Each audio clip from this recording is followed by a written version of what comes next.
দর্জির দোকানে জামা প্যান্ট বানাতেও লাগবে বাড়তি টাকা।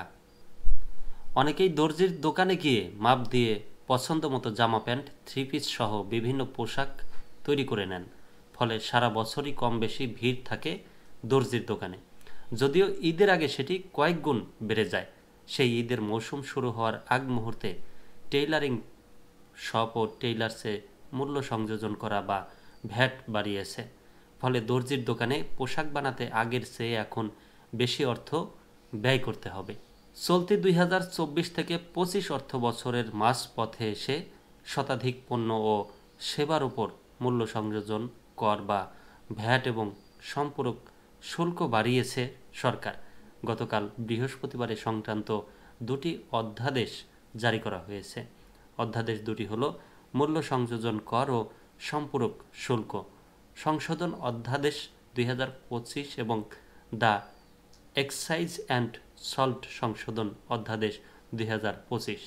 এই দুটি অধ্যাদেশ জরুরি পরিপ্রেক্ষিতে জাতীয় রাজস্ব বোর্ডের এনবিআর ভ্যাট বিভাগ গতকালে সংক্রান্ত নির্দেশনা জারি করে। ফলে এই অধ্যাদেশের পরিবর্তনগুলো সঙ্গে সঙ্গে কার্যকর হয়ে গেছে। এতদিন টেইলারিং শপ ও টেইলার্সে ভ্যাটের হার ছিল 10%, এখন সেটি বাড়িয়ে 15% করেছে এনবিআর। ফলে টেইলারিং শপ ও টেইলার্সে 2000 টাকার একটি পোশাক বানাতে 300 টাকা ভ্যাট দিতে হবে। এতদিন সেটি ছিল 200 টাকা। তার মানে খরচ বাড়বে 100 টাকা। দর্জি দোকানে পোশাক বানালে 15% ভ্যাট দিতে হবে। আপনি ভাবলেন তাহলে টেইলার্সে বানানোর ঝামেলায় না গিয়ে রেডি বা তৈরি পোশাক কিনে ফেললে তো পয়সা সাশ্রয় হয়।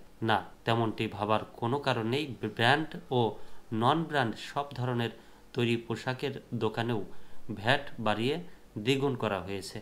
আগে এসব দোকানে ভ্যাট ছিল 7.5%, এখন সেটি 15% করা হয়েছে। তার মানে পোশাক কেনা কিংবা বানানো উভয় ক্ষেত্রেই ভোক্তার খরচ বাড়বে।